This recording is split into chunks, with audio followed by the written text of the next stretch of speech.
The Lonely Ride. 14-year-old Smith Plomi lived in the heart of Los Angeles, surrounded by tall buildings, fast cars, and a life many would dream of. His father, Docsta Plomi, was a successful businessman, a 50-year-old tycoon who owned chains of restaurants and luxury properties across the city. But with all his riches, Docsta had very little time, especially for his only son. Every morning, Smith would stand at the school gate, watching other kids arrive hand in hand with their fathers. Some came laughing, others waving goodbye to their dads.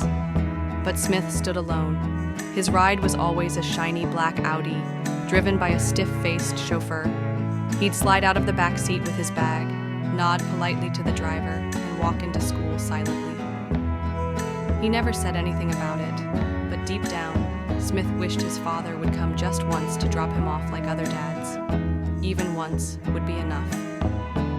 One afternoon, while sitting alone during lunch, Smith watched a group of kids laughing about their morning adventure on the city bus. They talked about the noisy ride, the crowded seats, and a man who sang songs on the bus for coins. Smith's eyes lit up. That was the kind of morning he wanted. Exciting, real, noisy, fun, not silent rides in luxury cars. That night, Smith asked his father if he could take the public bus to school, just once.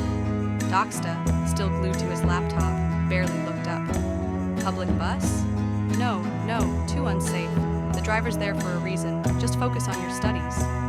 Smith nodded slowly and left the room, his heart heavy. Days turned into weeks. His routine stayed the same: school, homework, and lonely meals. Until one rainy evening, things changed. Docsta returned home from work, coughing badly. He looked pale and tired. The doctor came and told him to rest for at least a week. Docsta was put on strict bed rest. For the first time in years, he was forced to stop.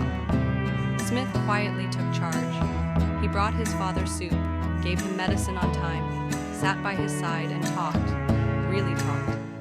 He even shared funny stories from school, stories he had never had the chance to tell before. At first, Docsta was surprised.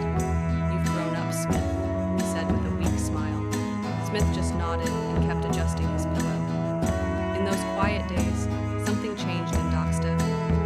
He saw the loneliness in his son's eyes, the quiet strength in his heart. He realized how many moments he had missed. Birthdays celebrated alone, school projects handled solo, dinners eaten in silence. One morning, as Docsta sat up with a cup of tea, he looked at Smith and said, "You've taken better care of me than I ever did of you." Smith smiled. "I just wanted you to be okay." Docsta placed a hand on his shoulder.